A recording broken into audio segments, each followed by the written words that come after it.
Hindi akalain ni Agent Fernandez na nagawi si Jasmine Flores o Lavender Fields sa itaas ng kanyang bahay doon sa work area kung nasaan nandoon ang mga hinahawakan niyang mga kaso.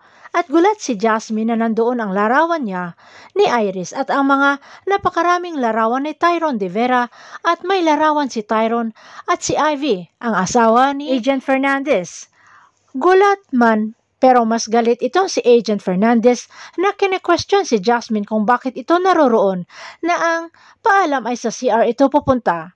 Pinilit pinapaalis ng galit ni Agent Fernandez si Jasmine pero hindi ito aalis si Jasmine hanggat hindi sinasabi sa kanya ni Agent Fernandez kung ano ba talaga ang totoo.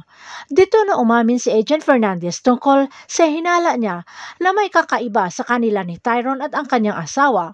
Pero bago pa man ang trahedya ng pagsabog ng sasakyan ay nagkayakapan pa ang mag-asawa at sinabi ni Ivy na maayos rin ang hindi nila pagkaunawaan umano at pati itong si Carlo pinapapromise ang ama na maging ayos na sila ng kanyang mami pagbalik nito pagkagaling sa kanyang lola.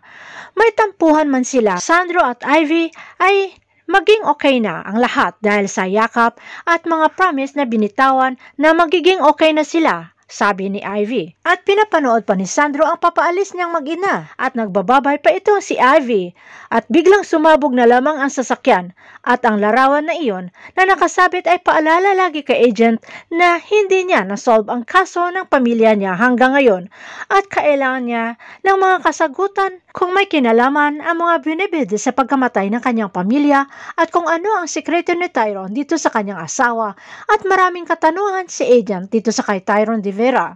Dito naunawaan ni Jasmine na parehong personal ang kanilang pinaglalaban.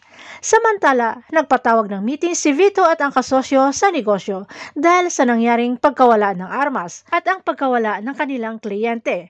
Pero nangako si Iris at Vito na safe pa rin ang negosyo nila at nagawa na ng paraan ng kanilang hawak na kapulisan at ng mga customs na burado na ang mga records at hindi na sila pa maituturo. Pagkatapos ng meeting ay sumunod na nag-usap naman sila Vito, Harry, Iris at Lance. Dito sinabo ng husto si Harry ni Vito na zero lead, zero update sa nangyari sa port at itinalaga ni Vito si Lance na tulungan si Harry at hindi umano kaya ni Harry ang pinapatrabaho sa kanya.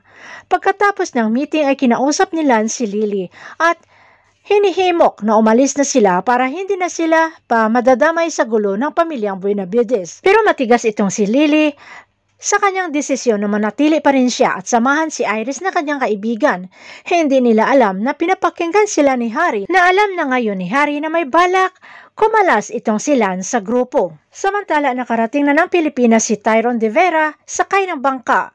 Ano ang magiging reaksyon ni Jasmine kapag nalaman na totoong buhaya ang tatay ng kanyang anak na si Tyrone De Vera?